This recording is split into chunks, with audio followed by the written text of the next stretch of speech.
Ota-onalar keladi, bolani qulog'i og'riyapti. Doktor nima qilamiz deganda biz birinchi burnini ko'ramiz. Nimaga burnini ko'rasiz? Bolani qulog'i og'riyapti deb jahllari chiqadi. Shu haqida mana to'liqroq tushuntirishga harakat qilaman.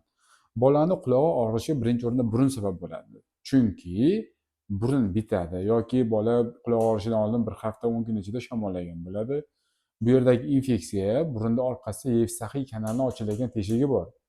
Bu teshik quloqga ochiladi. Kanal orqali quloqga ochiladi. Shamollagan paytda bu kanal devori shishadi, atyok bo'ladi. Burundagi infeksiya quloqga o'tishi sabab bo'ladi. Va atyok hisobidan bu yerda dimlanish, ya'ni quloqlar orqasida suyuqlik paydo bo'ladi.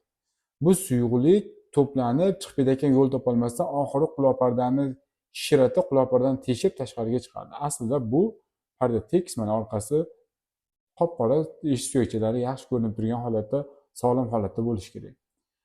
Shu sababdan bolalarda kechasi kuchli og'riq bo'ladi, qulog'ini ushlab qoladi.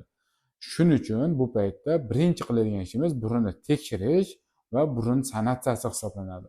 Qancha burun toza bo'lsa, bu yerdagi infeksiyalar kam bo'lsa, quloqga shuncha kam asorat bo'ladi va to'liq to'g'ri lecheniya bo'ladi.